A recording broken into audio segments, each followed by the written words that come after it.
Bonsoir à tous. Donc, on va commencer. Hop. Donc, merci à tous d'être venus pour ce webinaire autour de l'AMP, du parcours d'AMP en Guyane. Donc, nous sommes, du moins, ça a été, ce webinaire, il est organisé dans le cadre du mois de sensibilisation à l'infertilité qui a été lancé par le collectif BAMP. Nous sommes effectivement l'antenne BAMP 973, du moins en Guyane, mais nous faisons la liaison, hein, tout BAMP, c'est vraiment un grand collectif avec une antenne en Guyane, donc toutes les préoccupations qui se trouvent sur le territoire se retrouvent, du moins sont partagées avec tous les membres de l'association. Ce soir, nous avons avec nous donc le docteur Kamga qui est référent AMP à Cayenne. Nous avons Mélissa Fléchel qui est de l'ARS. Nous avons Malika Sonjon qui est aussi bénévole à BAMP avec moi. Ensuite, nous avons Estelle Richard qui est directrice de l'offre de soins à l'ARS. Si je dis des bêtises, il va falloir me reprendre, hein, n'hésitez pas. On a aussi l'association Endo-Amazon. On a Mégane Rancé qui est vice-présidente de l'association Endo-Amazon et nous qui vont bientôt nous rejoindre, hein, qui ne vont pas tarder. On aura aussi le docteur Mancé qui est référent AMP à Kourou et Alex. Alors j'ai pas son nom parce que je l'appelle Ils sont Alex la là, plupart. elles sont Ils là. sont là. Elles sont là. Pardon, je les vois pas. Qui est de l'association. Ah oui, j'ai pas vu tout le monde. Autant pour moi, excusez-moi. Donc le docteur Mancé qui est là et Alex de l'association Asopeka. Voilà, je te laisse la parole maintenant, Malika, je t'en prie. Non, je rappelle, du coup, comme tu as commencé déjà la présentation, je rappelle juste nos missions à nous. Du coup, comme a dit Audrey, on est des bénévoles en assistance médicale à la procréation. Donc, nos missions à nous, c'est d'informer au maximum sur ce qui se passe sur notre territoire, du coup, principalement, mais aussi ce qui se passe sur l'assistance médicale à la procréation de façon générale. D'accompagner et soutenir. Jusqu'ici, depuis qu'on s'est rejoint, Audrey et moi, on a fait quelques groupes de parole justement pour libérer la parole à ces femmes enfin, ces femmes ou ces couples en parcours de PMA, qu'elles puissent échanger entre elles et parler chacun de leur vécu. On a aussi pour mission de témoigner, alors ça va venir bientôt, parce qu'on va témoigner de plus en plus, notamment pour ce mois de sensibilisation à l'infertilité, et aussi d'agir, donc de pouvoir faire évoluer les choses là où il y a besoin, faire remonter des problèmes et trouver des solutions. Donc c'est un peu dans cet ordre d'idées qu'on se retrouve tous ce soir pour échanger autour de ce parcours en Guyane. Alors, bien sûr, bienvenue à tous les participants hein, qui sont venus du moins tous les spectateurs. Surtout, n'hésitez pas s'il y a des questions à poser, on les relaiera et on essaiera d'y répondre. Voilà. Je pense qu'on va pouvoir laisser chacun se présenter un peu et dire euh, comment il accompagne ou pas dans le parcours d'AMP, en tout cas ses actions en Guyane, à ce niveau-là.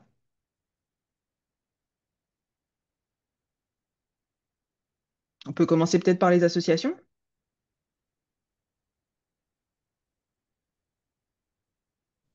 En dos Amazon, on est parti.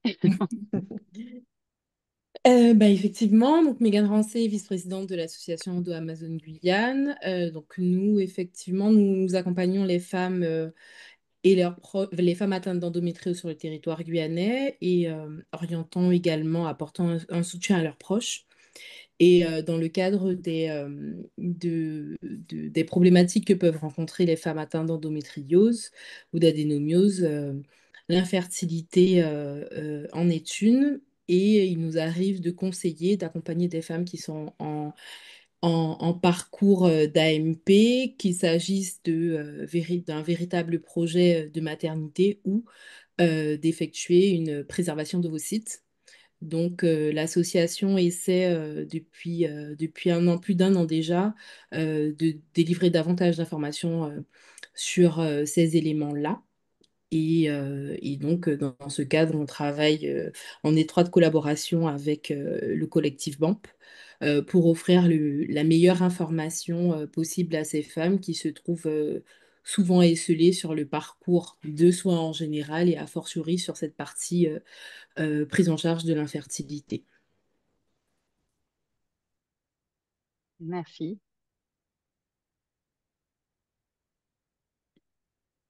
Alex?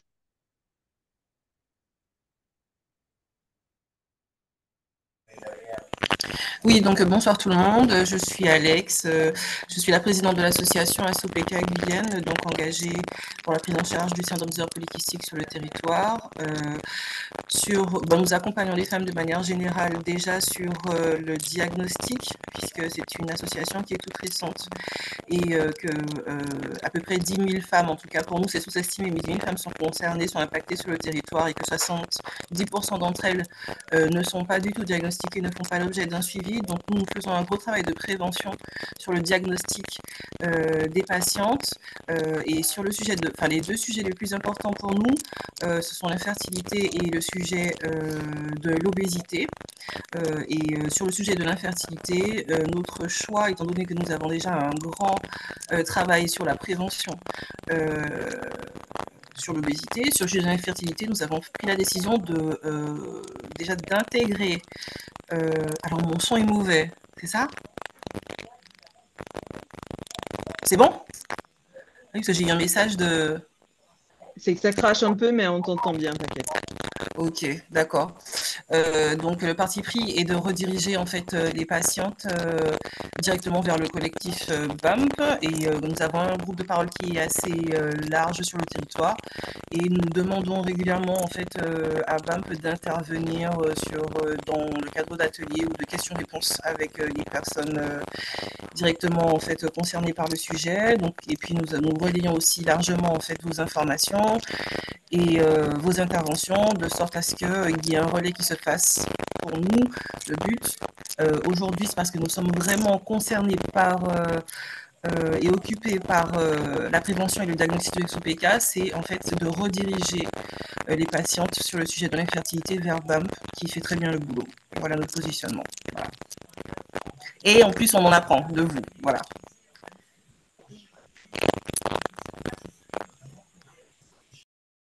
Merci, Alex. On va laisser les médecins se présenter.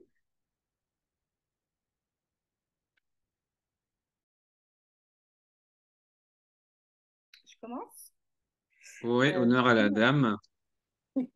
Bonsoir à tous, docteur Karen Mancé, je suis gynécologue médicale spécialisée en médecine de la reproduction. Je travaille au centre hospitalier sur le site de Kourou, avec une vacation par semaine également sur le site de Cayenne. Je m'occupe principalement, une grande partie de mon activité concerne en fait la prise en charge des couples infertiles sur le territoire. Voilà. Et je remercie le collectif BAMP pour son invitation et surtout pour tous les efforts qu'elles ont fait, qu'elles ont mis en place pour ce mois de sensibilisation à l'infertilité. C'est vrai avant le déploiement de l'antenne sur la Guyane, on avait un peu l'impression, nous, les professionnels de santé, d'être un peu seuls pour ce qui est de cette lutte pour développer la médecine de la reproduction sur le territoire. Et depuis que ce collectif a vu le jour, elles font preuve vraiment de beaucoup de courage. Elles ont mis en place plein d'événements. Et donc, je remercie et je vous félicite les filles pour tout ce travail. Merci. Merci, docteur Mancé. Docteur Kamga Alain, je suis gynécologue obstétricien. J'exerce au centre hospitalier de Cayenne, aujourd'hui appelé CHU de Guyane, site Cayenne, dont je suis impliqué dans la prise en charge de l'infertilité et également de l'endométriose. Et pour moi, c'est un plaisir d'être là ce soir et je remercie aussi le collectif BAM de m'avoir invité. Et on essaye de travailler en réseau pour au mieux aider ces femmes qui souffrent d'infertilité et notamment aussi de l'endométriose qui est aujourd'hui reconnue comme l'une des premières causes d'infertilité en France. Voilà, je vous remercie. Merci.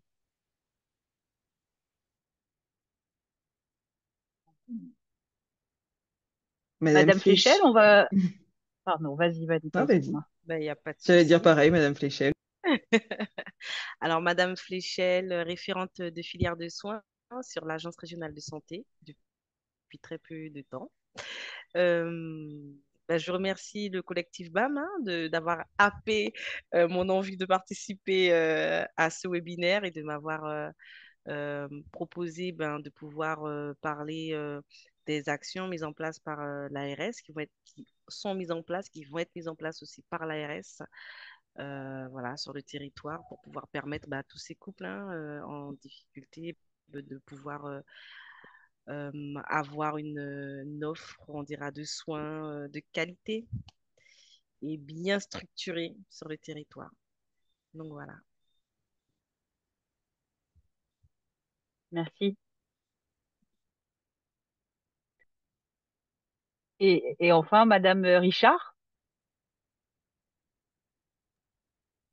Donc, bonjour à tous. Donc, Estelle Richard, directrice de l'offre de soins à l'ARS. Donc, je remercie le collectif aussi hein, pour nous permettre de participer à ce webinaire. Mais je remercie aussi tous les acteurs parce que je crois que c'est tous ensemble qu'on va y arriver et que c'est justement important d'avoir ces moments d'échange parce que l'ARS, elle est là, effectivement, comme disait Mélissa, hein, pour appuyer à la structuration, à la connaissance des parcours et à déployer des filières spécifiques, hein, comme le disait Mélissa.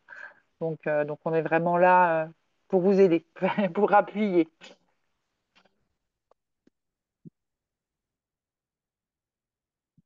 Merci beaucoup.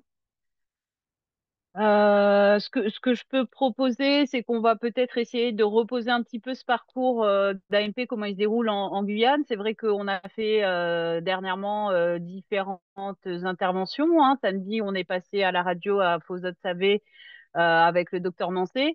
On va encore se répéter parce que je pense que beaucoup de gens sont venus nous voir ce soir pour justement un petit peu savoir comment ça se passe, qu'est-ce qu'on peut définir. Les questions les plus courantes seraient du moins, qu'est-ce que l'infertilité, qu'est-ce qu'il faut faire, qu'il faut aller voir, et comment va se dérouler aussi le parcours. Et effectivement, on va pouvoir aussi avoir échangé en disant, effectivement, l'ARS intervient à ce niveau-là, les médecins vont faire ça, les assos peuvent faire ça. Donc, est-ce que ça vous convient comme déroulé de ce webinaire déjà?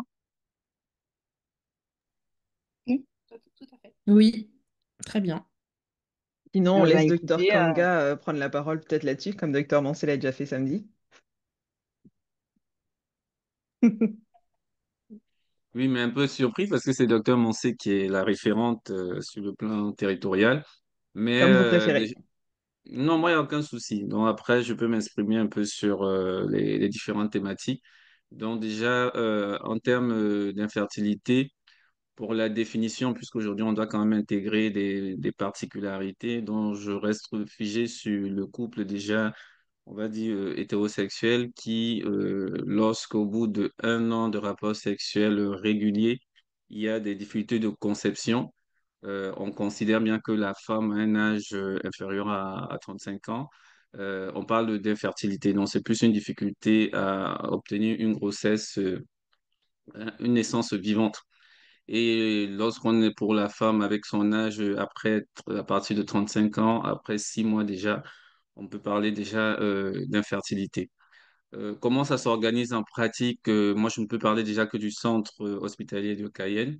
Donc, il est déjà important de rappeler que pour le moment, en Guyane, nous n'avons pas de centre de FIV et que lorsque les patientes ou bien les couples concernés ont cette difficulté, ils nous contactent et donc nous avons un bilan de base qui est réalisé.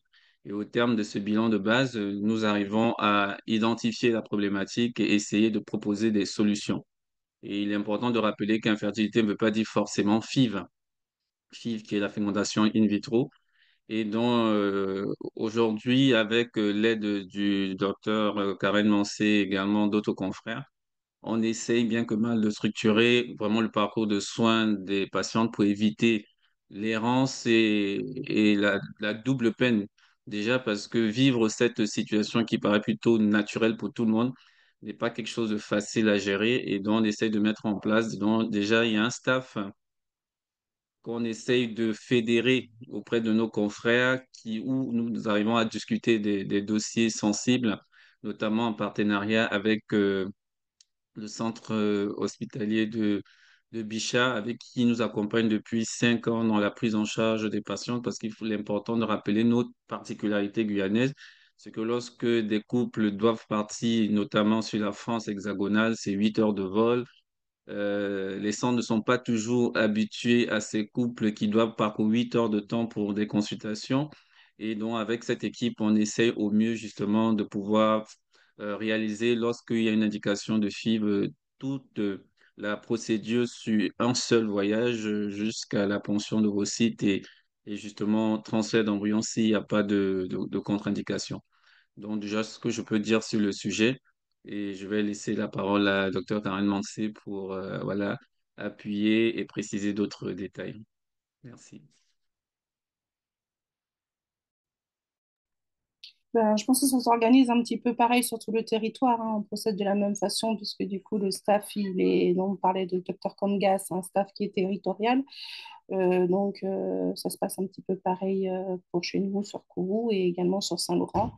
En général, les patientes sont adressées par le sage-femme, médecin traitant ou le gynéco-libéral. On fait effectivement le bilan d'infertilité. Les dossiers sont présentés au staff par visio mensuel. Et ensuite, comme disait le docteur Comga, il y a un processus de téléconsultation qui est mis en place pour éviter ces allers-retours préalables à la mise en place de la FIV.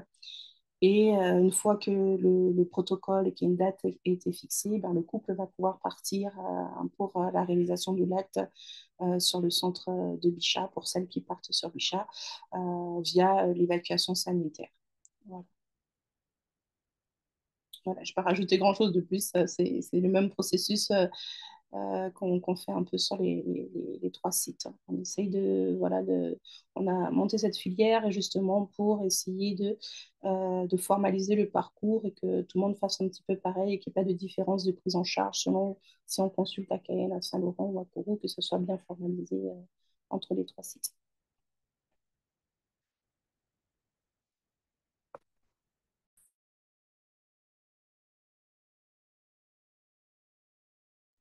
Je ne sais pas s'il y avait des questions particulières sur un point que quelqu'un voulait qu'on développe.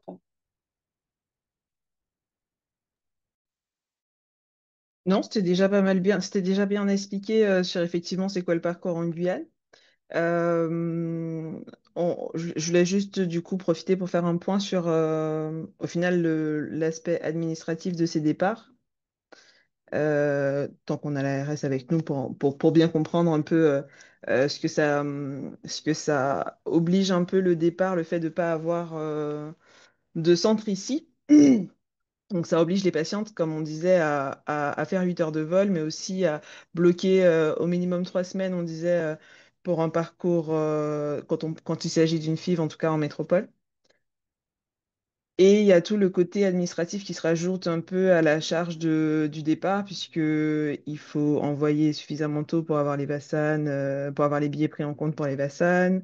On a des contraintes un peu qui sont particulières quand même sur ce parcours, en tout cas sur l'aspect administratif, des choses à prévoir, le fait d'être en arrêt de travail pendant 3 semaines. C'est beaucoup d'organisation quand même en plus euh, pour les patientes, en tout cas de Guyane. Et je rajouterais également que du fait de cet éloignement géographique, on est amené à passer plus rapidement en fécondation in vitro. C'est-à-dire que sur le territoire, on va pouvoir faire les stimulations de l'ovulation. Et en cas d'échec, vu qu'on ne propose pas ici les inséminations intra-utérines, on a pris le parti avec Bichat de ne pas en faire au vu du peu de taux de réussite de cette technique, et de tout ce qui va être logistique autour, de passer directement en fécondation in vitro. Donc c'est vrai qu'on va avoir un traitement qui est quand même plus lourd. Il y a quand même une ponction folliculaire, une anesthésie, etc. dans la fécondation in vitro. Pour les patients qui viennent de Guyane, pour éviter des allers-retours pour des inséminations, Et donc, il y a quand même, voilà, les couples ne peuvent donc pas bénéficier d'insémination intra-utérine. Donc, c'est soit les stimulations simples de l'ovulation, soit le passage en fécondation in vitro directement. Donc, voilà, ça reste quand même dommage. Alors, oui, merci. Je soulève quelques petites questions hein, qui peuvent se poser. C'est-à-dire qu'effectivement, là, nous, on parle du littoral, hein, on parle de Cayenne, de Kourou, de Saint-Laurent. Quid, effectivement, des communes de l'intérieur, hein, exemple Maripasoula, parce qu'il y a encore il y a aussi d'autres, du moins, il y a d'autres contraintes.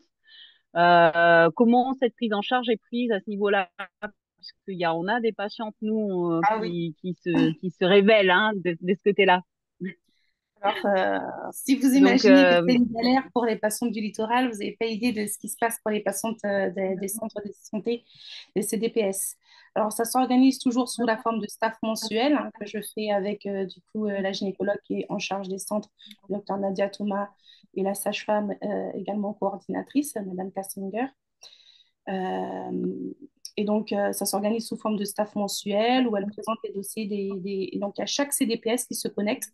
Je vous dis, c'est une galère hein, en termes de connexion, etc., pour que les connexions Internet tiennent et tout. Donc, tous les CDPS se connectent. Le premier qui se connecte présente ses dossiers. Et donc, c'est comme ça qu'on formalise un peu le schéma. Donc, sur les différents CDPS, il y a possibilité de faire le bilan d'infertilité. C'est tout récent, on s'est battu pour. Hein. Notamment la sage-femme coordinatrice, hein, elle a réussi à mettre en place avec le docteur Thomas les IFOSI. Donc, avant, on devait faire des évacuations sanitaires sur le littoral des patientes pour pouvoir faire l'hystérosalpingographie et c'était une véritable galère puisque vous le savez, on doit être à un moment précis du cycle.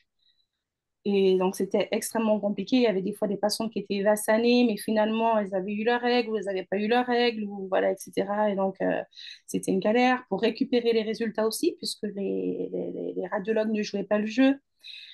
Pour récupérer les résultats des hystérosalpingographies, il fallait parfois se déplacer également pour récupérer cet examen. Ils refusaient de nous le remettre. Bon, bref. Donc, tout ça a un peu rentré dans l'ordre dans la mesure où il y a des sages-femmes échographistes dans les CDPS, ou s'il n'y en a pas sur place, il y a régulièrement des missions qui sont organisées où il va y avoir échographie IFOSI et les prises de sang sont réalisées de manière courante là-bas. Donc, va rester juste le conjoint qui va devoir aller sur le littoral pour le spermogramme. Voilà, les demandes sont faites voilà, ça via moi, soit le docteur Thomas, on fait les demandes de spermogramme pour les conjoints et on organise l'évacuation sanitaire pour le spermogramme. Le docteur Kamga et moi-même, nous recevons parfois les couples également sur l'hôpital de Cayenne pour formaliser le dossier avant la présentation au staff de Bichat. Il peut y avoir aussi, moi je fais pas mal de téléconsultations aussi pour les couples qui sont là-bas une fois que l'ensemble du bilan d'infertilité a été fait et qu'elles m'ont présenté le dossier au staff mensuel. Je revois les couples en téléconsultation pour faire le point sur le bilan et sur les examens qui ont été faits. Et ensuite, c'est la présentation au staff à Bichat pour celles qui sont éligibles. Mais la problématique, surtout des centres de santé, c'est qu'il y a beaucoup de patients qui sont en situation irrégulière ou qui sont bénéficiaires voilà, de l'AME. L'AME. Voilà, donc c'est ça. Et donc, il y a beaucoup de couples finalement qu'on ne peut pas réellement prendre en charge par fécondation in vitro. Donc, c'est beaucoup de staff, mais finalement très peu d'élus hein, qui partent finalement via ce parcours. Sinon, on fait pas mal de stimulation chlomide, parce que dès qu'on a l'AME, ben, malheureusement, on n'a pas le remboursement des gonadotrophines qui coûte extrêmement cher. Donc, ça va être beaucoup des stimulations. Voilà. Parfois, on alors, question idiote, mais peut-être pas tant que ça. CDPS, parce que je pense que pas tout le monde est au courant. Je vous avoue que moi, CDPS, ça me parle pas tant que ça. C'est centre de CDPS, l'acronyme. C'est le centre de santé. Je sais pas c'est pourquoi le P d'ailleurs. D'accord, c'est des centres de santé. En gros, Oui, si je peux ça, résumer. Des centres pluridisciplinaires. Voilà, merci. Centre pluridisciplinaire de santé. C'est Estelle Richard, je me permets d'intervenir. Le P, c'est prévention. Ah, d'accord. Ah, Autant pour moi. centre de prévention de santé. Ok. Il y a des changements de soins, ouais, c'est ça. proximité, voilà, et des centres de santé.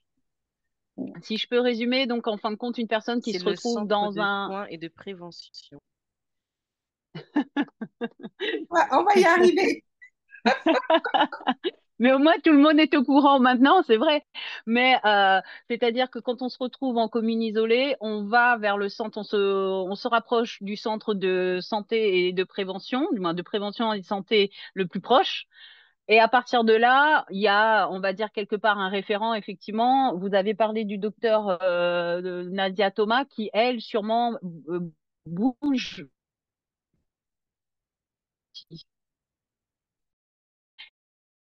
bien entre vous et le staff qui est sur le littoral.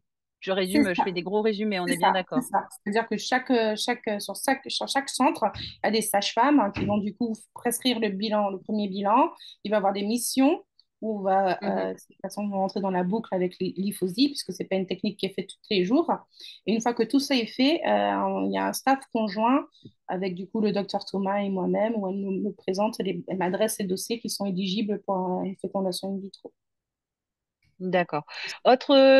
Autre question, on parle bien sûr du partenariat avec Bichat, qui est quelque chose qui va être un petit peu plus fluide parce que vous êtes en relation avec eux, en liaison un petit peu plus directe, et puisque vous avez l'habitude de travailler ensemble, le patient peut aussi quelque part aller, s'il a pour des contraintes financières ou quoi que ce soit, puisqu'effectivement Bichat c'est Paris, pas tout le monde à Paris, le patient peut vous mettre en liaison avec un autre centre en métropole ou comment ça va se passer à ce niveau-là, puisque c'est une articulation un petit peu différente, on est bien d'accord. Tout Alors, patient, hein, je parle, hein. les patients, oui, ils sont libres d'aller dans le centre de leur choix. Voilà, le partenariat avec l'hôpital Bichat s'est fait de manière un peu instinctive, dans la mesure où je travaillais là-bas en 2020, en 2021, et à mon retour du coup dans le département, on a gardé ce contact et ce lien-là. Puis après, l'hôpital de Cayenne s'est greffé sur le parcours et ensuite celui de Saint-Laurent. Mais c'est pas quelque chose, voilà, c'est pas quelque chose d'obligatoire. C'est juste que ce parcours-là, il facilite Mhm. l'envoi des patients sur la métropole, parce qu'il y a des téléconsultations qui ont été mises en place et que les examens ne sont pas systématiquement tous refaits en métropole parce qu'ils savent comment on travaille. Le docteur Kunga aussi travaille avec le docteur Epelban, ils savent comment on travaille et donc ils ne refont pas systématiquement tous les examens et ils ne font surtout pas se déplacer les patients juste pour des consultations. Mais ça n'empêche pas, voilà, s'il y a un refus du centre, ça arrive, hein, que l'hôpital Bichat, de toute façon, il y a des critères d'inclusion, n'accepte pas tout le monde, ou si la personne la patiente, le couple, a de la famille dans une autre ville, qu'ils aillent dans un autre centre. Mais ça reste, la démarche doit venir du patient parce que nous, on n'a pas des contacts, on ne connaît pas. Moi, je connais quelques médecins dans certains centres, mais je ne connais pas tous les centres qui existent en France. Je n'ai pas des contacts partout. Donc, ce n'est pas moi qui vais chercher à adresser le dossier ou voilà. Donc, ça passe par le patient. Par contre, bien évidemment, s'ils ont des ordonnances qu'on leur renvoie, etc., et qu'ils ont des examens qu'ils doivent faire, ils peuvent bien évidemment venir consulter à Cayenne, à Kourou, à Saint-Laurent, avec les praticiens libéraux qui font les actes, et venir nous voir avec leur ordonnance pour une hystéroscopie, pour une échographie AJ, voilà, et bien évidemment, on le fait sans problème. On travaille dans ce cas-là avec tout plein de centres qui nous demandent toutes sortes d'examens différents à des moments différents, même à l'étranger. J'accompagne pas mal de patientes qui Oui. qui peuvent plus faire de parcours en France. On réécrit toutes les ordonnances en français, voilà, pour que la patiente puisse être remboursée, parce que des ordonnances qui sont pas françaises n'ont pas droit, elles n'ont pas droit au remboursement. Donc, on accompagne également même pour les patients à l'étranger, mais la démarche vient du patient. Oui, au patient à ce niveau-là, si je peux me permettre, d'éduquer en fin de compte son centre si vous n'êtes pas en partenariat avec eux, quelque part. C'est ça, tout à fait. Ok. Est-ce qu'il y a des questions par rapport à tout ça? On parle, on avance, mais est-ce que à ce stade-là, y a-t-il des questions des spectateurs ou on peut continuer en incluant effectivement l'ARS un petit peu pour qu'il nous explique son rôle aussi au sein de ce parcours.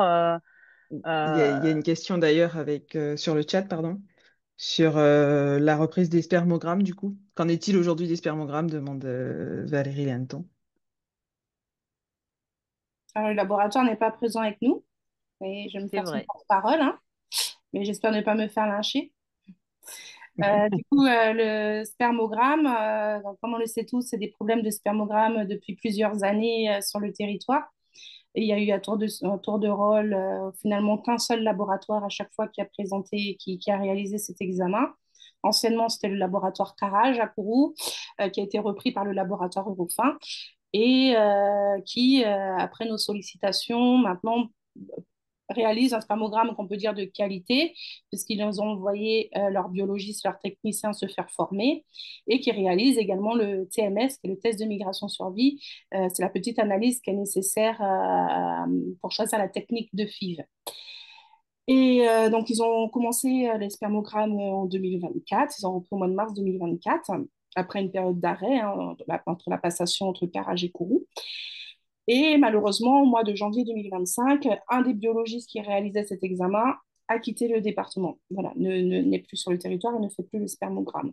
Donc, il en restait plus qu'un sur deux. Donc, dès le début de l'année 2025, on a commencé à avoir des délais qui ont recommencé à apparaître pour avoir ce spermogramme, jusqu'à finalement juin 2025, où ils ont arrêté de réaliser totalement les spermogrammes en nous disant qu'ils reprendraient à la rentrée, puisqu'ils avaient des problèmes de techniciens avec les vacances, etc. Au mois de septembre, on a reçu un mail comme quoi ils ne reprendraient pas finalement avant nouvel ordre, c'était voilà, pour reprendre leurs termes. Et il y a eu finalement une réunion d'urgence qui s'est tenue avec l'ARS et ils ont accepté de reprendre sous couvert de certaines conditions à partir de novembre, du 3 novembre. Donc normalement, ils ont repris aujourd'hui. C'était aujourd'hui. Voilà, la reprise était Exact. prévue pour aujourd'hui. Ils devaient nous tenir au courant s'ils avaient bien reçu le matériel parce que du coup, ils avaient des problèmes d'approvisionnement pour les réactifs et autres. Ils nous ont envoyé un mail, ça fait 15 jours pour dire qu'ils avaient bien reçu le matériel pour, et donc ils ont pu reprendre le spermogramme. Mais sous condition, pourquoi? Parce que du coup, ils sont toujours en manque d'effectifs. Il n'y a qu'un seul biologiste qui est formé à cette technique et deux techniciens.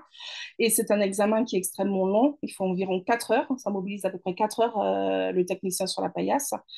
Et en période de sous-effectif comme ça, ils ont du mal en fait à tenir les délais et les nombres. Donc, ils ont dit qu'ils reprendraient sur le mois de novembre avec un volume de spermogramme assez restreint. Donc, ce qui fait que malheureusement, on va pas avoir moins, on va pas réussir à avoir, tout le monde ne va pas réussir à avoir son spermogramme rapidement. Il va avoir des délais d'attente assez conséquents. De mon côté, j'ai fait parvenir aujourd'hui une circulaire à l'ARS, au docteur Charestan, avec des propositions pour limiter la prescription de ces examens au maximum, notamment éviter de les prescrire pour les stimulations simples de l'ovulation, etc., pour essayer de donner la priorité aux patients qui vont réellement partir pour une fécondation in vitro. C'est-à-dire, pas le prescrire pour les stimulations, mais pas le prescrire dès la première stimulation, de commencer peut-être à stimuler 3-4 fois, et si échec, à ce moment-là, de prescrire le spermogramme, mais pour essayer de donner la priorité aux patients qui sont réellement pris en charge. Donc, pareil pour les bénéficiaires de l'AME. Malheureusement, on sait qu'ils n'ont pas droit à la fécondation in vitro. Donc, il faut éviter, voilà, donc c'est la circulaire que j'ai fait passer et que j'invite chaque prescripteur, en son âme et conscience, à essayer de prescrire le moins possible et prescrire vraiment aux couples qui ont des délais d'infertilité assez importants et qui s'engagent réellement dans un parcours, pas juste pour savoir la fertilité. En tout cas, pas pour l'instant, pas en l'état, avec un seul laboratoire, voilà. Alors, pour faire suite à la question, effectivement, connaissez-vous les délais annoncés? Donc, effectivement, merci de nous avoir répondu. Effectivement, on attend. On a aussi, est-ce que c'est, du moins pour le spermogramme, voilà, on est tous un petit peu sur le sujet, on travaille un petit peu tous de concert, effectivement, on se rend compte que c'est quand même un examen important pas pour les couples hétérosexuels, on le rappelle, on parle aujourd'hui d'infertilité, mais il faut pas oublier que le parcours d'AMP concerne aussi les couples de femmes et les mamans solo, du moins, je voulais quand même un petit peu le préciser. On nous demande s'il y a prévu de mettre en place une prise en charge du logement lors d'un parcours AMP. Parce que effectivement, quand on part en hexagone pour faire ces examens, est-ce qu'on peut prétendre à des indemnités ou d'une prise en charge ou quoi que ce soit?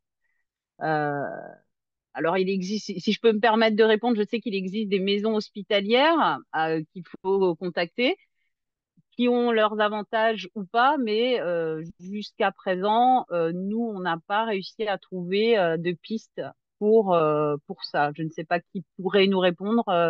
L'ARS, est-ce que il y a des choses ou quelque chose qui pourrait être mis en place ou quelque chose qui est prévu à ce niveau-là ou pas du tout?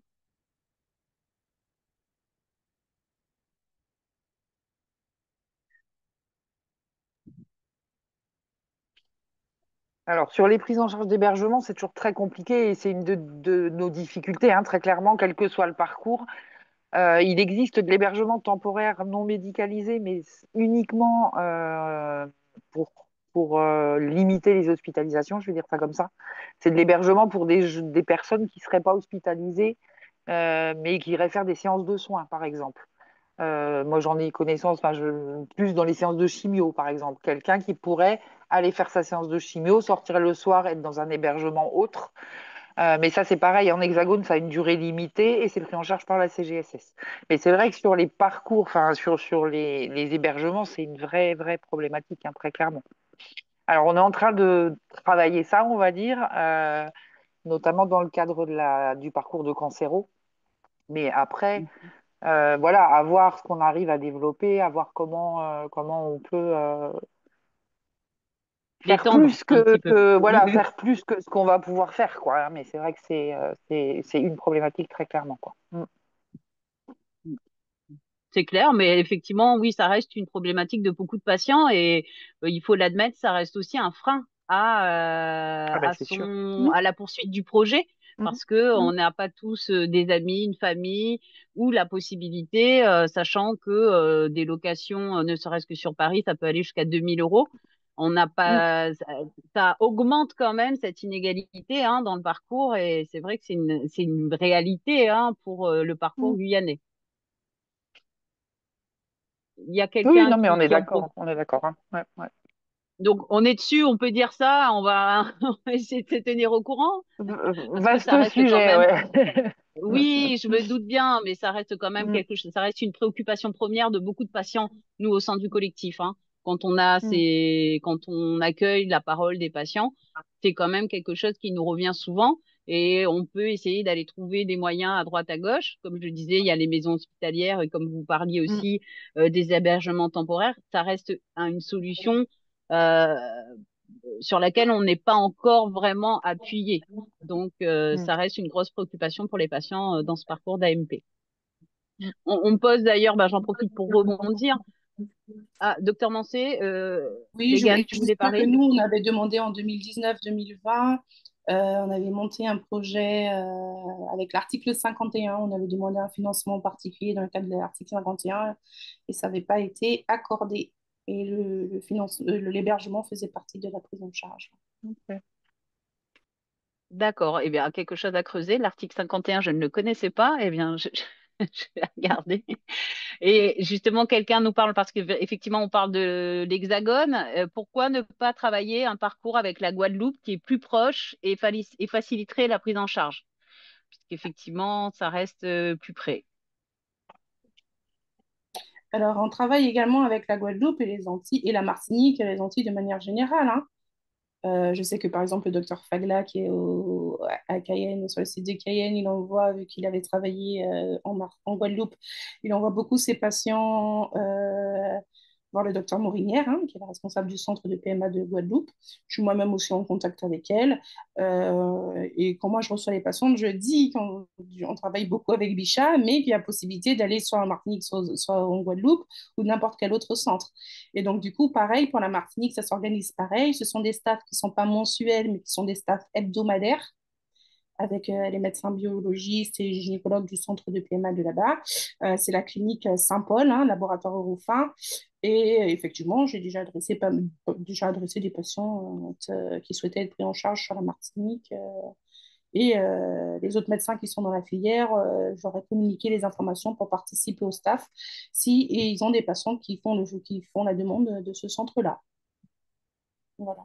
D'accord. Après, Donc oui, pourquoi on n'a pas, c'est pas exclusivement avec un des centres des Antilles qu'on travaille, parce qu'on s'était posé la question ben, il y a déjà à peu près 5 ans, tout simplement parce que ça revient pas moins cher d'aller aux Antilles. Personnellement, moi, je suis allée en Guadeloupe l'année dernière, j'étais à 980 euros du billet sans bagage. Je peux avoir des billets pour 700 euros sur la métropole. Donc voilà, c'est pas réellement moins cher pour ce qui est du coût du billet. Donc, pour la sécurité sociale, peu leur importe que ça soit sur les Antilles ou sur l'Hexagone, puisque la prise en charge du billet d'avion est strictement la même quasiment. Et que du coup, il y avait quand même plus de difficultés pour se loger pour les gens qui n'étaient pas originaires de là-bas.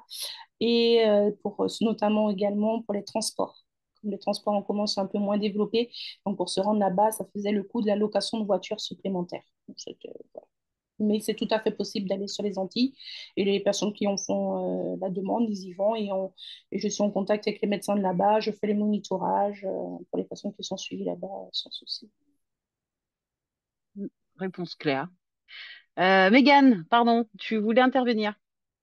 Non, non, enfin, je me faisais la réflexion qu'on a eu des retours. Donc, effectivement, c'est une difficulté majeure que nous rencontrons, nous, sur les retours qui nous sont faits, à la fois sur la question première de la préservation de vos sites, qui est un acte quand même très, très important pour les patientes atteintes d'endométriose ou d'autres pathologies qui altèrent la fertilité.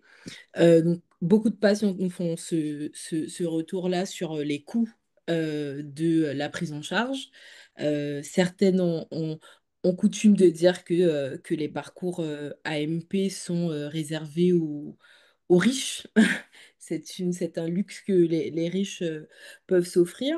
C'est difficile de leur proposer des solutions à notre niveau, à la fois sur l'hébergement, mais on parle beaucoup d'hébergement, mais quand on doit partir 3 semaines, par exemple, à Paris, il y a les frais de transport, il y a les frais d'hébergement, il y a les frais de bouche. Et puis, il y a tout ce que on doit supporter comme frais annexes liés au processus parce que c'est un processus qui est lourd moralement et physiquement.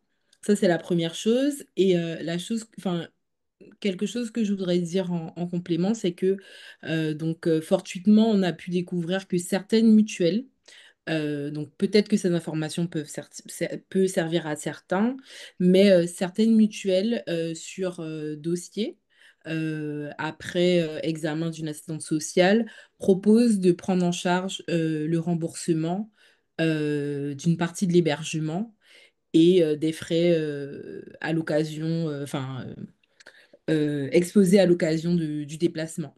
Donc c'est aussi une piste à explorer pour certaines patientes qui seraient en difficulté sociale et économique. Voilà. Donc les adresser à une assistante sociale et voir quelque chose, du En moins voir des général, mutuelles particulières. En général, dans les mutuelles, enfin, par exemple, une mutuelle de la fonction publique, typiquement, euh, propose un dispositif spécifique d'accompagnement de certains des adhérents, sans vouloir faire de publicité. Mais en fait, en général, il y a des dispositifs avec rencontre d'une assistante sociale qui proposent la prise en charge à 100%, à 50%, à 30%, à 40%. C'est soumis à revenus, bien sûr, et puis c'est au contexte de la patiente, enfin du couple en l'occurrence, mais ça se fait.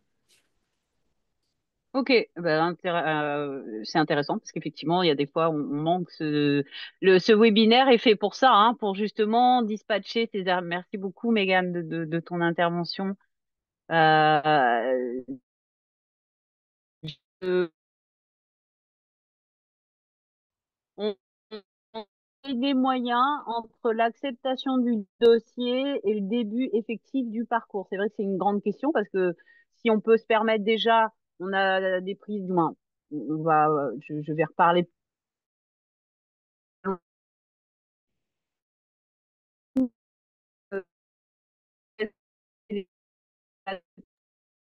Audrey, je crois que ça coupe de ton côté. Je sais pas s'il y a que pour moi. En Guyane, Effectivement, ça coupe. J'ai pas chiffre, entendu. une idée. Ah, voilà, on t'entend plus très bien, Audrey, ça coupe un peu. Ah, Là, ça parce a que l'air je parle d'aller. trop. Tu peux reprendre.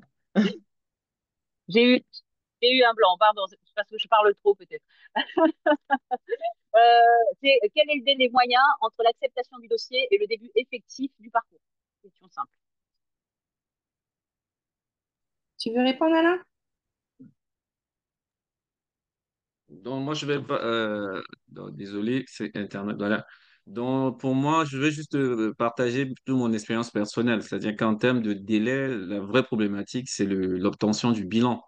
puisque une fois on a le bilan, nous, le staff, déjà, comme Karen l'a dit, c'est mensuel. Donc, lorsque le bilan est rapidement réalisé, en un mois, on a déjà, le dossier est présenté. Une fois c'est présenté, que le couple sollicite Bichat, on est déjà avec une équipe, on va dire, en guillemets, rodée.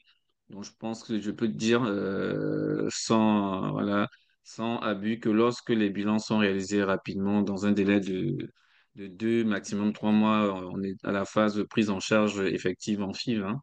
Voilà. Donc, entre le moment où on vous rencontre et le moment où on va commencer un protocole, on peut dire 3 mois, c'est ça, si c'est efficace et tout ça. Non, Voilà. il peut dire Maintenant, les consultations. Oui, voilà, c'est donc ce c'est voilà, c'est surtout les consultations. Mais en fait, je pense que la vraie problématique qu'on a, et on espère vraiment que cette problématique soit réglée, c'est la problématique du spermogramme. Parce que lorsqu'on reste encore figé sur le cas particulier des couples hétérosexuels, je veux dire que sans réelle information sur le spermogramme, quand même, on navigue à vue. Et si on doit aller sur la base aussi d'effectuer des stimulations, parce qu'après, si ce n'est que la stimulation, je veux dire qu'au-dessus d'un délai de un mois et demi maximum, si on se focalise sur le bilan féminin, voilà, on peut débuter des stimulations simples ici sur le territoire. Mais si on parle vraiment de prise en charge en FIV, c'est plutôt cette moyenne-là. Voilà. Parfait, merci. Euh, des choses à rajouter? J'ai encore une autre question. C'est, avez-vous les chiffres concernant la PMA en Guyane? Il n'y a pas de PMA en Guyane, donc il n'y a pas réellement de chiffres. Mm. On a juste les chiffres des ALD qui étaient en 2023 à 577 au 1er janvier 2023 et environ 400 évacuations sanitaires pour motif d'infertilité sur cette même année. Mais ce sont des chiffres qui sont sous-estimés parce que du coup, il y a des couples qui partent par leurs propres moyens, effectivement, et parce qu'il y a également des couples, comme vous le disiez, qui renoncent à la prise en charge. Donc, il y a beaucoup plus de personnes qui seraient éligibles et qui consultent pour ce motif, mais on ne peut pas, on n'a pas les chiffres. Il faudrait qu'on ait notre propre centre de PMA pour s'en rendre compte. Donc, on a beaucoup plus de consultations, mais finalement, très peu qui vont jusqu'à la fin du parcours. Oui, donc c'est pas parce que vous pouvez pas quantifier par rapport aux consultations que vous faites et on peut pas non plus faire une moyenne par rapport aux Evassan puisqu'on sait très bien que sur un protocole, ça peut être 1 ou 2 fois. Ah, c'est bon, je suis toujours à l'antenne. Et donc je vulgarise un petit peu, hein, je reformule, mais en gros c'est ça. On n'a pas encore nous cette possibilité. Est-ce que l'ARS, on a cette possibilité ou pas du tout? Alors, nous, à notre niveau, effectivement, on a quantifié le nombre d'évacuations sanitaires sur l'année 2024. C'est des chiffres nous ont été transmis par la CGSS. Et si je ne me trompe pas, on était à 245 évacuations sanitaires. Si je ne me trompe pas, en tout cas, c'est dans ma D'accord. présentation. Donc, on est approximativement. Et il faut savoir que les évacuations sanitaires pour l'assistance médicale à la procréation sont la deuxième cause, c'est-à-dire sont la deuxième cause des évacuations sanitaires. Ça représente 9% après la cancérologie. Donc, ça représente 9% des évacuations sanitaires sur le territoire. D'accord. Donc c'est le deuxième poste de dépense en fin de compte au niveau des évacuations sanitaires sur la Guyane. Exact, exact. Et donc, ça a bien chuté grâce au De ce que parcours et aux j'entends, oui. téléconsultations. Exact, Grâce au parcours et aux téléconsultations. Il y exact. a beaucoup moins, ça réduit les allers-retours. Et donc, vu que les couples partent que pour des FIV, du coup, on a le nombre de Voilà. FIV quasiment et de tech. D'où l'intérêt de peut-être généraliser peut-être un peu plus ces téléconsultations et d'éduquer, on va dire, les professionnels quand on le peut, de faire des téléconsultations, si je peux me permettre. Ah oui, on est en 2025, il ne faut pas déplacer quelqu'un juste pour regarder des examens. Si on n'a pas l'intention de l'examiner ou de faire de gestes ou d'actes, moi, je suis totalement pour ça. Après la téléconsultation, j'en fais moi-même. Oui, effectivement, ça peut, Après, effectivement, il y a peut-être des patients qui peuvent être réticents. Après, c'est pas, du moins, on peut comprendre ou pas comprendre, mais effectivement, ça reste des problématiques. Aujourd'hui, cet outil-là, surtout pour la Guyane au niveau de l'AMP, est à prendre en compte pour les parcours. On est bien d'accord que ça peut aider, effectivement. Est-ce qu'il y a d'autres, pour l'instant, je pense avoir fait le tour des questions. Megan avait Est-ce une question, que je pense. Megan voulait Oui, intervenir? oui, moi j'ai une question. J'ai une question sur. On a parlé enfin, on a beaucoup parlé des difficultés que l'on peut rencontrer avec le déplacement, avec comment dire ça, l'information quant au parcours d'AMP. Moi, j'ai une question à la fois sur la disponibilité des traitements sur le territoire euh, s'agissant des couples qui sont en parcours de PMA, notamment lorsqu'il y a des traitements de stimulation à prendre. Je sais que certaines d'entre nous ont pu rencontrer des difficultés sur le territoire pour se fournir. Donc, quelles sont les pistes sur ce sujet-là pour le collectif BAM, pour l'ARS et pour tous les acteurs autour de la question de la fertilité ici en Guyane? Et puis, je poserai ma question après, ma deuxième question après. Je vais laisser je- Alain je- répondre parce que je sais qu'il avait contacté les grossistes par rapport aux pharmacies, etc., pour l'approvisionnement des produits pour la fécondation in vitro. Tout ce que je peux dire, moi, de mon côté, c'est que j'incite vraiment les femmes dès qu'elles ont leur ordonnance, ben, à aller se rapprocher de leur pharmacie pour passer des commandes parce que parfois, les traitements ne sont pas disponibles le jour même, mais peuvent l'être après commande. Voilà, c'est quand même assez rare. Les produits qui, même après commande, ne sont pas sur le territoire. En général, c'est juste qu'il y a une commande de plusieurs semaines, parfois 15 jours 3 semaines pour l'obtenir. Et si on s'y prend un petit peu tard, on n'a pas la molécule qu'il faut. Et à ce moment-là, on est obligé, nous, de switcher rapidement par une molécule équivalente. En sachant que toutes les gonadotrophines se valent. Hein, à part si vous avez un Mhm. protocole d'arbovéris où il y a une activité LH, toutes les autres gonadotrophines, c'est de la FSH recombinante. Elles se valent toutes. Voilà, il y a les Moi, biosimilaires moi, avec le Valip et tout ça, mais au final, si on met du Gonal versus du Purégon, du Bemfola ou peu importe, et le pur. ce sont des FSH. Bon, la ménopure, c'est différent parce que elle est d'origine équine. Mais sinon, les autres, sont des FSH équivalentes. Donc, on peut facilement switcher. Après, il y a la FSH retard, qui est l'Elonva, que le docteur Eppelboin aime bien mettre, qui au départ, on avait un petit peu de mal à se faire approvisionner. Mais maintenant, l'Elonva, on la trouve assez facilement maintenant en pharmacie. C'est celle qui dure 7 jours. Sinon, Pergoveris et Luveris, ce vont être celles qui vont avoir les activités LH, on les trouve également. Donc, il ne faut pas paniquer. Je pense déjà, si je peux juste donner un conseil, quand on n'a pas la molécule qui est inscrite sur l'ordonnance, parce que comme je vous dis, on a beaucoup d'équivalences et elles se valent toutes. Peu importe ce que diront les laboratoires, ils disent toujours qu'ils ont la meilleure molécule, mais en vrai, dans les études, nous, on change de molécule juste parce qu'on ne veut pas favoriser un laboratoire. C'est pour ça qu'on change dans les protocoles. Un coup, vous allez avoir Bemfola, un coup après, vous allez avoir Purégon, etc. Mais c'est juste parce qu'on ne veut pas être accusé de travailler qu'avec un seul laboratoire. Mais en termes de résultats, c'est la même chose. Voilà, et je vais laisser le docteur Kamga parler parce que du coup, Juste avant l'intervention du docteur Kanga, je voudrais juste sensibiliser sur le fait que les pharmacies ne sont pas forcément toujours au courant de ça. Et que face aux pharmaciens, souvent, les femmes doivent faire face à des pharmaciens, enfin du personnel en tout cas, qui paniquent. C'est-à-dire qui dit on ne sait pas, on n'a pas, il n'y a pas, le grossiste n'a pas. Et on a eu des cas, enfin, je peux prendre mon cas en particulier, où on avait récupéré l'entièreté du traitement et en fait, il y a eu une difficulté avec une injection et il n'y en avait plus sur le territoire. Et c'était la dernière injection qu'il fallait. Bon, on s'est arrangé autrement avec les pharmacies de Paris. Le collectif n'a pas été très utile sur ce sujet-là, mais c'est vrai que parfois les pharmaciens eux-mêmes paniquent lorsqu'on pose des questions. Ils disent, ah non, il n'y a pas, on peut pas vous donner autre chose, etc. Donc peut-être qu'il y a aussi une oui, ça c'est dommage. sensibilisation à Mais faire ça, au c'est pas niveau des spécifique à pharmaciens. l'AMP. C'est pas Oui, spécifique à mais la MP. j'imagine bien. Tu me contrediras, Alain, si tu n'es pas d'accord avec moi, mais moi, je rencontre ce même problème pour n'importe quelle molécule. C'est-à-dire que, par exemple, pour tout ce qui va être l'estrogénothérapie locale pour les femmes ménopausées, etc., pour la sécheresse vaginale, on a eu beaucoup de molécules qui ont disparu.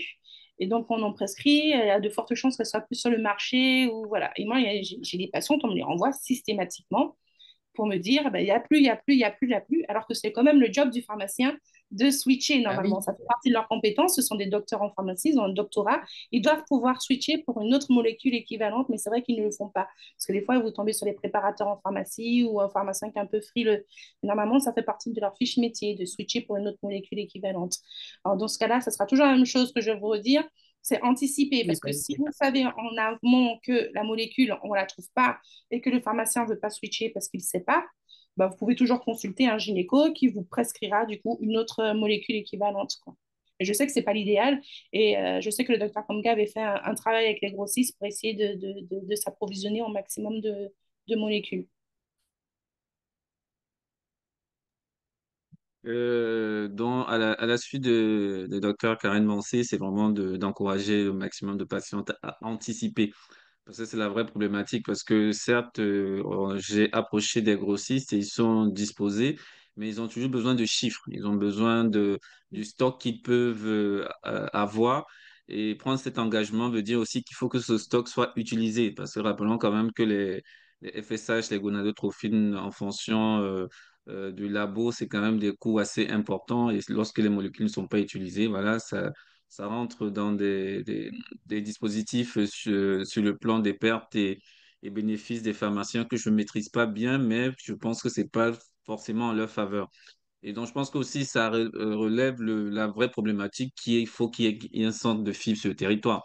Parce qu'à Paris, on n'a pas le même problème parce qu'on a des centres à côté dont le pharmacien sait qu'à tout, forcément, il y aura des patients qui vont venir, que les produits qui seront commandés seront utilisés, alors qu'en Guyane, ce n'est pas forcément le cas. Et il y a encore cette problématique aussi même des personnes qui vont à l'étranger avec des molécules qui ne sont pas forcément toujours disponibles ici. Parce que oui, dans la traduction, des fois, on essaye d'apporter des équivalents, mais comme Karen le dit, autant c'est vrai chez les pharmaciens, autant aussi c'est vrai chez des centres, parfois à l'étranger, qui insistent, qui veulent forcément la molécule prescrite. Ils ne veulent pas forcément un équivalent, alors que sur le plan purement scientifique, ce sont les mêmes effets attendus.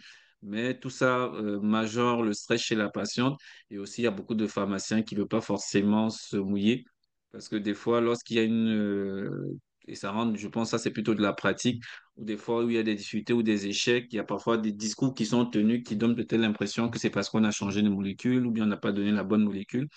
Et dans ces difficultés, la patiente a besoin d'avoir une cause, de chercher, comme on va dire, un responsable. Et donc, des fois, chacun essaye au maximum de ne pas prendre, de ne pas anticiper ou bien de ne pas jouer le rôle de l'autre confrère, autant vrai qu'un pharmacien est censé switcher, surtout si c'est pas écrit non substituable en fait. Voilà, donc c'est encore Mhm. vraiment encouragé à anticiper au niveau des ordonnances et vraiment encore un plaidoyer sur le plan nos autorités, notamment là, ce qui est là avec relais sûrement l'agence de biomédecine qui est un centre de fibre voilà, pour le département. Et je pense que ça va aider beaucoup les patientes et ça va aussi encourager les pharmaciens à avoir les molécules qui seront disponibles liées aux protocoles qui seront utilisés. Si je peux me permettre, hein, je relais la pensée d'une de nos participantes. C'est vrai que effectivement, je reconnais que pour les pharmacies, il faut prendre de l'avance, mais il faut reconnaître que ça nous rajoute encore sur ce parcours d'AMP en Guyane une charge mentale qui est quand même lourde, hein, je veux dire. Et effectivement, on reconnaît hein, le fait que c'est une vraie discussion qu'on devrait avoir avec les pharmaciens. Comment nous, par exemple, en tant que collectif ou en tant qu'association, soit de rassurer les patientes et de leur dire, parce que ce discours des molécules interchangeables, on l'a pas tous et on n'a peut-être pas tout le temps de l'aborder avec les médecins. Pouvoir peut-être aussi éduquer les patientes ou discuter avec elles et de leur dire effectivement ça, cette molécule, on va peut-être l'utiliser dans ce sens-là et peut-être aussi essayer de sensibiliser un peu plus les pharmaciens parce que effectivement, il faut pas oublier que dans ce parcours, la charge mentale, c'est quand même quelque chose qui joue entre guillemets, si je peux me permettre, je veux dire un esprit libre et serein sera beaucoup plus apte à se laisser aller dans le parcours que à devoir gérer l'administratif, à devoir gérer le pharmacie, à devoir gérer la coordination avec les médecins ou quoi que ce soit. Donc, peut-être essayer de mettre quelque chose en place. En tout cas, notre rôle, il se situe aussi peut-être là, non? Je suis Et je d'accord. tiens à préciser qu'on les a aussi, qui sont aussi invités aux événements qu'on propose de façon à sensibiliser justement les pharmaciens sur comment se passe le parcours et ce que ça, comme vous dites, qu'est-ce que, comme tu disais, Mégane, pouvoir en avoir en réserve s'il y a besoin parce qu'il peut y avoir un loupé sur une injection. Bah, si c'était le dernier qu'il y avait sur la Guyane, on se retrouve un peu coincé. Moi, de petits témoignages sur mon parcours, j'ai eu une pharmacie qui avait passé commande pour les médicaments parce que du coup, ce dont on parle là, c'est les médicaments pour la FIV principalement, où on a toute une liste de médicaments à prendre pour la stimulation, pour le déclenchement de l'ovulation et ensuite pour la suite après. Et du coup, ils avaient pu me fournir effectivement les médicaments qu'il fallait, mais à ce moment-là, il y avait un problème d'approvisionnement, donc ça a mis quand même 3 semaines avant d'arriver sur la Guyane. Et heureusement que je m'y étais pris à l'avance parce que si ça avait été la semaine, le jour juste avant de commencer, ben, on aurait dû reporter encore le parcours, sachant que c'est fait en fonction des cycles et que du coup, bah, si on rate un cycle, on est obligé de repasser sur un cycle d'après. Et la deuxième chose, c'est que du coup, le reste des médicaments, parce qu'effectivement, ça veut dire aussi voyager avec les médicaments, sachant qu'il y en a qui doivent rester au frais. Et du coup, la pharmacienne, je lui avais expliqué le parcours complet. Donc, elle m'avait dit, ceux-là, c'est mieux de les prendre en métropole comme il faudra les prendre après. Donc, ça a été bien. J'ai été bien conseillée là-dessus. Mais pareil, il fallait que, en amont, avant mon arrivée, que je contacte les pharmacies de métropole pour être sûr qu'ils avaient la molécule qu'il me fallait, enfin, qu'ils avaient le traitement précis. Alors, j'ai eu un premier refus d'une pharmacie qui m'a dit qu'ils ne prenaient pas de patients de Guyane. Je ne sais pas c'était pourquoi, mais voilà. Et la deuxième pharmacie, je suis tombée sur un pharmacien qui était génial. On sentait qu'il était vraiment calé sur le protocole et qui justement a su me réexpliquer ce dont j'avais besoin à quel moment, qu'est-ce qu'il fallait prendre vraiment à quel moment.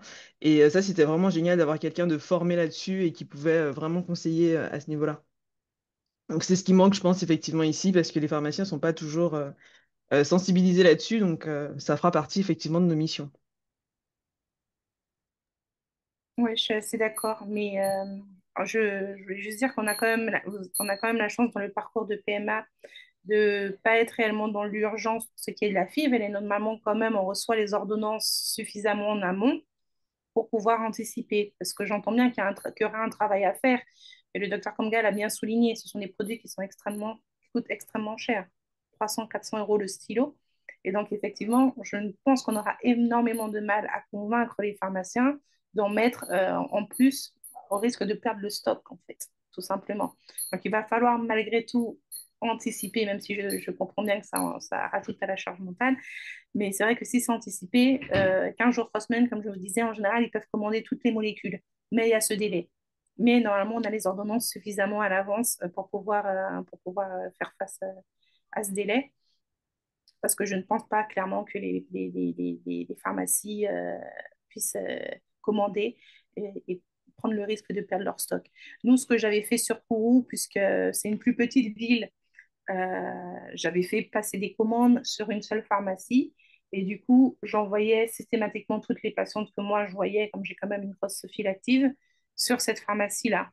Comme ça, je savais que ces stocks étaient quand même plus ou moins écoulés. Mais c'est vrai que sur l'échelle de Caen et autres, c'est plus grand. Et puis, on peut être accusé du favoritisme, de je ne sais trop quoi. Et donc, c'est quand même risqué. Voilà. Mhm.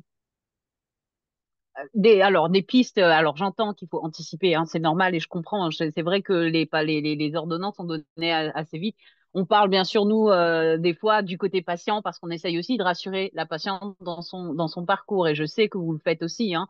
C'est vrai qu'on soulève ces questions. Mais par contre, au niveau de ces parcours pharmacie et compagnie, est-ce que l'ARS intervient ou pas du tout?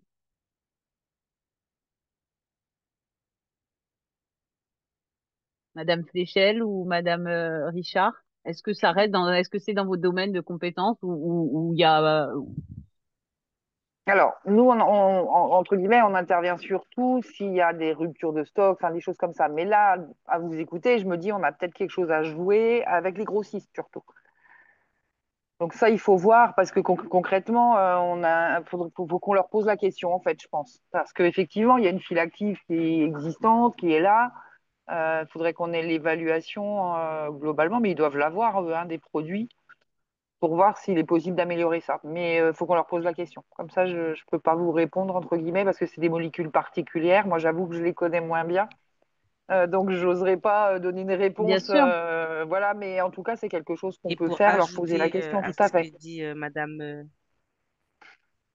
Et pour ajouter à ce que dit Oui, Madame Richard, c'est surtout en amont pouvoir mettre en place une procédure. Comme a dit Dr Mancé, elle avait déjà mis en place une procédure sur Kourou où elle avait avisé, où elle en avait parlé, elle avait tout réuni auprès d'une seule pharmacie. Donc, voir ce qui peut être mis. Alors, je ne dis pas de mettre sur une seule pharmacie à Cayenne, hein, ce n'est pas du tout ce que je dis, mais je dis voir qu'est-ce qui peut être mis en place aussi avec les pharmaciens, donc pouvoir réunir tout le monde autour de la table, voir ce qui peut être mis en place avec les femmes.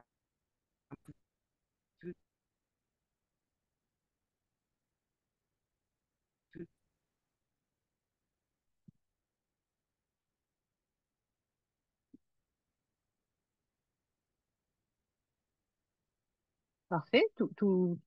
Ouais, j'ai des petits problèmes de connexion. Est-ce que ça va pour tout le monde?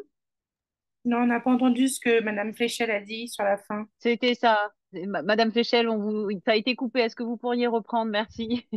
Alors non, je disais comme quoi, pour ajouter à au propos de Madame Richard, alors moi je serais pour pouvoir réunir tous les professionnels en fait dans ce parcours, pouvoir les mettre autour d'une table et pouvoir définir un protocole, en fait une procédure, tous ensemble qui pourrait convenir à tout le monde, en fait, plus ou moins à tous ces professionnels dans ce parcours, pour pouvoir structurer les choses. Et non, alors je ne dis pas qu'il faudrait tout ramener à une seule pharmacie, parce qu'on est sur Cayenne, parce qu'on risquerait, voilà, on connaît déjà la position de tout un chacun, mais par contre, pouvoir voir ben, quelle organisation on peut mettre en place avec les pharmaciens pour justement peut-être, je dirais, lever ce point-là, ce point de rupture en fait dans le parcours qui rajoute en plus une charge à tous ces couples, une difficulté en plus dans le parcours. Bon,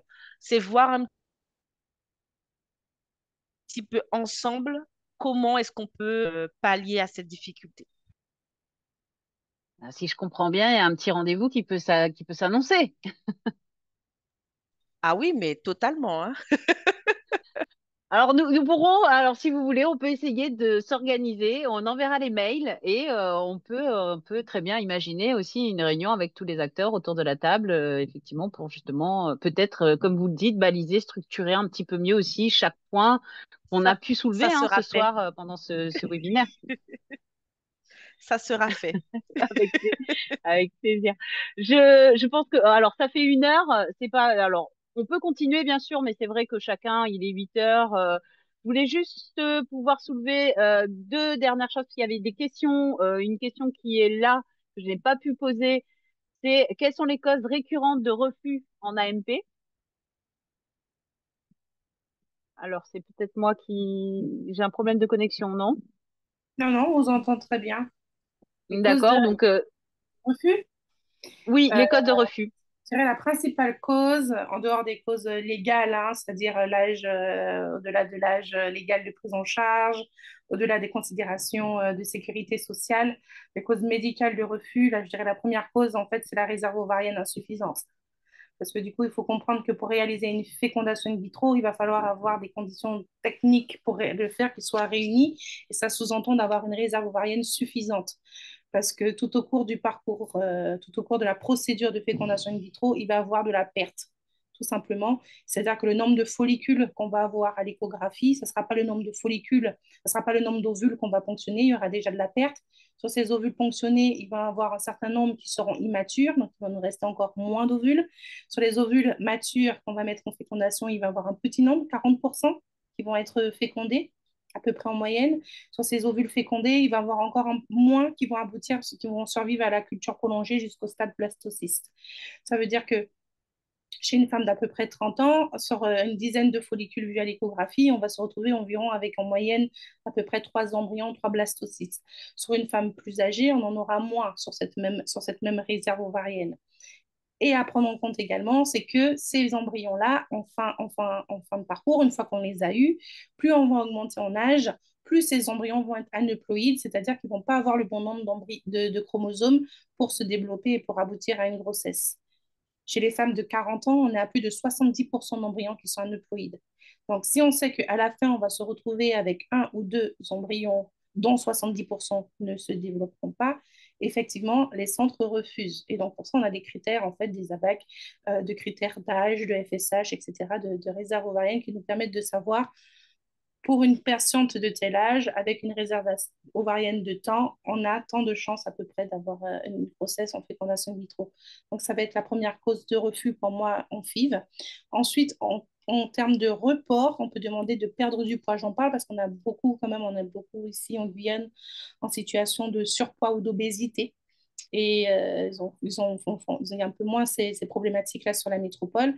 Et il y a des critères quand même de poids à respecter pour la santé de la mère, la santé de la future mère et du fœtus, et pour la réalisation aussi, comme je dis, toujours comment on va réaliser cette FIV. Il faut pouvoir ponctionner les ovaires endovaginales, donc il faut pouvoir y avoir accès facilement. Et donc, ça peut être une cause de, pas de refus, mais de report. Voilà, de report en orientant d'abord les patients vers une perte de poids, vers un parcours obésité, etc., pour revenir à un IMC au moins minimum inférieur à 35. Les centres sont même plus stricts. Parfois, ils vont juste sur un IMC à 32. Mais en général, quand il y a une perte de poids conséquente, si on part d'un IMC 45, il y a de fortes chances qu'on ne soit pas sur un IMC inférieur à 32 en fin de course. Mais si on voit qu'il y a une perte de poids quand même conséquente et que la patiente est volontaire, il y a une proposition de FIV qui sera faite en cours de perte de poids. Voilà. D'accord. Eh bien, on n'a pas d'autres questions. J'avais juste une petite question, moi, qui m'avait été posée en amont avant le webinaire, où qu'en est-il des femmes qui ont des embryons en métropole, qui ont eu un enfant et qui ont fait leur parcours en métropole, qui reviennent en Guyane ou qui viennent en Guyane? Comment ça se passe pour ce type-là qui est encore un... Est-ce qu'il y a des dispositions particulières ou pas? Ou sinon, elle continue son parcours normalement et le centre l'accepte et il n'y a pas de problème. Alors, Est-ce ce que je que... vous conseille, c'est de consulter son gynéco sur place, hein, pour qu'il puisse refaire, parce que si on a eu son enfant il y a 2, 3, 4 ans, bon, peu importe, on refait toujours une évaluation utérine. Donc, on represcrit une échographie, on refait une échographie, on refait un bilan hormonal pour avoir le bilan de réserve ovarienne, parce que même si on a déjà un embryon, il va falloir quand même transférer cet embryon soit sur un cycle naturel, soit sur un cycle stimulé, soit sur un cycle artificiel. Et donc, tout ça va dépendre un peu de la réserve ovarienne, des cycles de la patiente, etc. Donc, il faut qu'elle ait une nouvelle évaluation, notamment utérine, pour être sûr qu'il n'y ait pas un fibrome, un polype, quelque chose qui est apparu entre-temps. Donc, on refait une échographie, on refait un bilan hormonal, on refait des sérologies virales qui sont obligatoires avant les transferts embryonnaires. Et donc, une fois que tout ce bilan est refait sur le département, ben, elle est libre de reprendre contact avec son centre d'AMP pour transmettre tous ces examens dont ils auront besoin pour pouvoir programmer Donc, le traitement. d'abord repasser par son gynéco ou par un référent AMP en lui expliquant le projet et après de reprendre le contact avec son centre. Ok, bah Comme écoutez, ça, elle aura déjà tous les examens de fait, donc ça ira plus vite plutôt que de voir le médecin du centre là-bas qui va lui prescrire ses examens parce que c'est sûr qu'il va aller lui prescrire. Donc, du coup, vu mhm. qu'elle aura déjà attendu pour avoir l'examen, voilà. Alors que si elle se présente directement avec l'ensemble des résultats, on lui fixera son transfert. Surtout qu'on peut découvrir, par exemple, un polype ou un fibrome et être amené, du coup, à le retirer, à programmer une intervention avant qu'elle contacte son centre. Donc, je pense que c'est mieux à des interlocuteurs sur place de prendre contact avec son gynéco. Merci pour toutes ces réponses. Est-ce qu'il y a d'autres choses à ajouter ou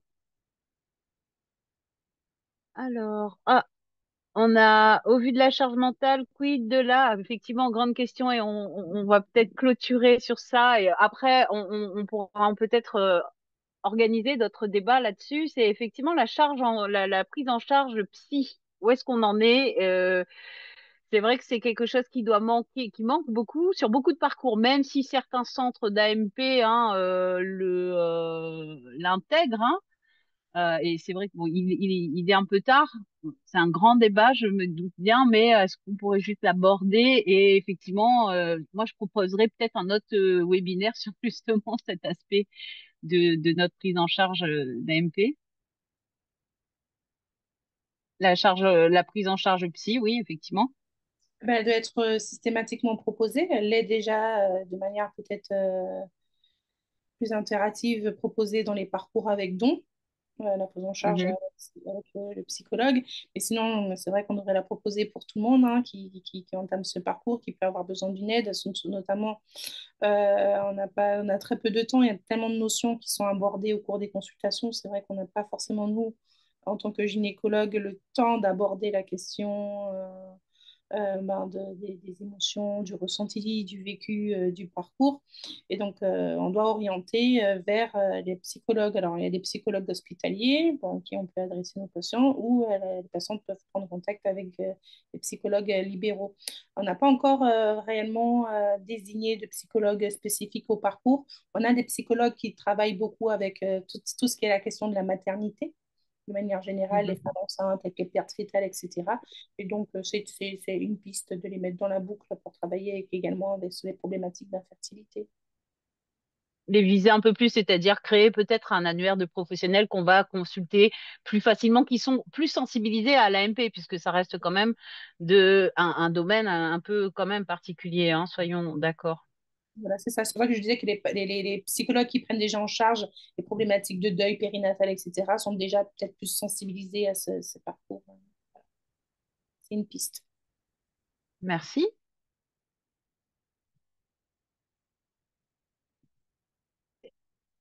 Sur ce, j'ai envie de dire, est-ce que vous avez, on va peut-être pas s'éterniser, hein, je pense qu'on a quand même bien débattu. Merci à tous, hein, pour toutes ces réponses et pour tous ces éclairages. J'espère que les personnes, les participants ont pu avoir un horizon, faire un tour d'horizon justement de ce parcours d'AMP en Guyane particulier, mais bon, il est là, il a quand même le mérite d'être mis en place avec tout ce qu'il comporte. Merci à vous, médecins, de nous avoir bien répondu, de nous aiguiller, hein, et de nous prendre en charge aussi, de nous accueillir dans ce parcours. Merci beaucoup à l'ARS d'avoir été présente, d'avoir répondu présente. Et je retiens, Madame Fléchel, hein, qu'un rendez-vous doit être pris, hein. Nous pourrons faire la liaison. N'hésitez pas, en tout cas, nous sommes volontaires pour ce genre de choses. Merci beaucoup, Madame Richard, d'avoir été présente. Mégane, merci énormément pour les questions et pour ton éclairage aussi sur ce que vous vivez, hein. Il faut quand même le rappeler que l'endométriose reste une cause d'infertilité et reste aussi un sujet, hein, de santé, du moins en premier. Et ensuite, que je n'oublie personne, bien sûr, merci Malika, hein, de nous assister, d'être là et d'être mon binôme sur ce collectif. Et merci beaucoup aussi à toutes les participantes qui ont été très curieuses. Et n'hésitez pas à continuer à nous solliciter, soit par mail, soit sur Instagram. Et je laisserai à qui veut le mot de la fin, hein, bien Bah, sûr. je fais juste un petit rappel du coup, si on a Bien sûr. encore Ah oui, oui, des oui, autant pour spectateurs, moi. sur les prochains Oui, événements. Du coup, tu fais merci d'avoir bien. participé effectivement à ce premier événement du mois de sensibilisation. Donc la suite, ça va être le ciné-débat ce vendredi à l'Eldorado à 19h, entrée gratuite. Ça sera l'occasion encore une fois d'échanger, cette fois-ci en présentiel, parce qu'après il y aura un film Éprouvante éprouvette, donc c'est un film documentaire sur le vécu des patients en PMA, qui est très touchant, très poignant. Et suite à ça, il y aura pareil des échanges. Donc là, il y aura un peu plus de professionnels, il y aura des gynécos, il y aura aussi des sexologues. Euh, j'ai plus tous les spécialités qu'il y aura avec nous, mais on aura d'autres professionnels avec qui échanger justement, toujours sur ce parcours et sur ce vécu du coup en parcours d'AMP. Donc n'hésitez pas à vous inscrire ou à venir ce vendredi. Il y a également le check-up Fertility Day. Mais oui, le Exactement. check-up Fertility Day, on oublie. Bien sûr, alors le questionnaire, n'oubliez pas, c'est vrai, c'est vrai. Alors, le check-up Fertility Day, qu'est-ce que c'est? Effectivement, c'est de permettre à 10 patientes, 5 à Cayenne, 5 à Kourou, de pouvoir effectuer des bilans pour le bilan de fertilité. Qu'est-ce qu'on appelle bilan de fertilité? Examen sanguin. Donc, ça me pose, là, je suis émue, je perds mes mots. Euh, donc, bilan hormonaux, du moins, Un j'ai bilan des tests. sanguin, Voilà, échographie, merci. donc échographie avec Échographie, kyphosie pour la perméabilité tubaire. compte rendu, Euh, effectivement, rencontre avec les spécialistes, hein, le docteur Kamga qui sera à Cayenne et le docteur Mansé qui sera à Kourou. Le temps d'attente, effectivement, on a mis en place des ateliers avec une sexologue, Valérie Linton, et avec une nutritionniste, Vanessa Iseros. Tout ça, bien sûr, pour pouvoir y prétendre ou y participer, on a un questionnaire parce qu'effectivement, il faut répondre à un certain critère, c'est-à-dire être en phase folliculaire de son cycle, c'est-à-dire les 14 premiers jours. Quand je dis les 14, on est bien d'accord que tout dépend des personnes, hein, c'est pas voilà. Mais vous répondez, on a les questionnaires qui tournent sur Instagram et qui tournent un petit peu dans les cabinets de sages-femmes et qui tournent un peu partout. Et effectivement, on vous donnera une réponse à la fin de la semaine pour pouvoir mettre ça en place. Et pour finir avec tous ces événements, alors tout ça, c'est de 8h à 13h, donc il faut aussi être disponible hein, le 17 novembre, de 8h à 13h. Et enfin, du moins, les deux derniers événements de nos actualités pour le mois de sensibilisation à l'infertilité, un webinaire encore le 21 novembre où par contre là, on va échanger sur les parcours d'AMP sur les Antilles-Guyane parce qu'il y a quand même aussi comparer et voir ce qui se passe, c'est de l'actualité. Et en dernier, un groupe de parole le 29 novembre en présentiel. On vous communiquera l'adresse. Malika, je te laisse à dire, tu la connais mieux que moi. Ça sera à Suzini, 4 rue de l'Astrolabe. Voilà. Et autour d'un brunch partage. Voilà. Est-ce qu'il y a d'autres choses à dire? Ben, on va vous souhaiter une bonne soirée.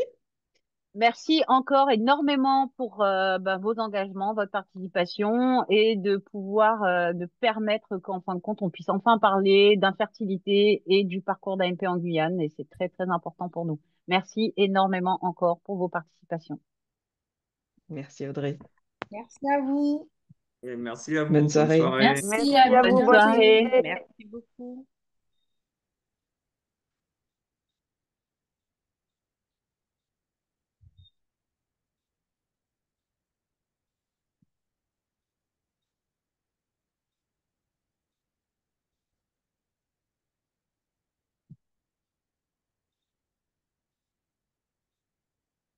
Madame Fléchel, avant que vous partiez et que vous appuyez sur le bouton quitter, je vous envoie un petit mail, hein. Oui, il n'y a pas de souci. Par contre, sur le coup, j'avais préparé un petit PowerPoint avec des informations, des petites annonces et tout, mais sur le coup, ben, on n'a pas eu le temps. Ça s'est fait un peu au fil de l'eau, mais en tout cas, encore merci C'est énormément hein, ça. pour votre participation et j'hésiterai pas. Et on Non, il aura n'y a pas de l'occasion de souci. rééchanger et de pouvoir aussi parler parce que c'est Oui, oui, important oui, pour oui, nous tout à fait. de pouvoir vous Effectivement. intégrer à ce parcours et Effectivement. merci du temps la main dans tout ça. Oui, Il faut, parce que là, de toutes les façons, ben, j'ai bien pris note, en tout cas, j'ai bien retenu tout ce qui a été dit.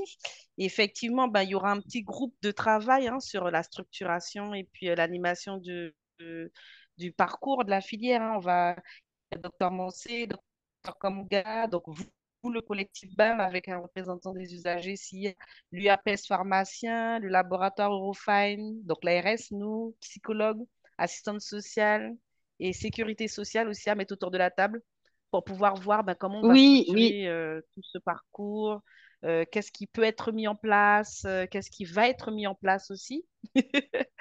Donc, oui, oui, voilà, oui. effectivement, on va essayer de fournir une offre de soins de qualité pour la population, parce qu'il nous faut. Merci. Merci beaucoup parce qu'effectivement, on se tient au courant. Vous avez mon Oui, numéro et puis on peut il n'y a pas de de toute façon souci. échanger par mail et je vous souhaite une excellente soirée. Merci Merci beaucoup. beaucoup à vous aussi. Au revoir.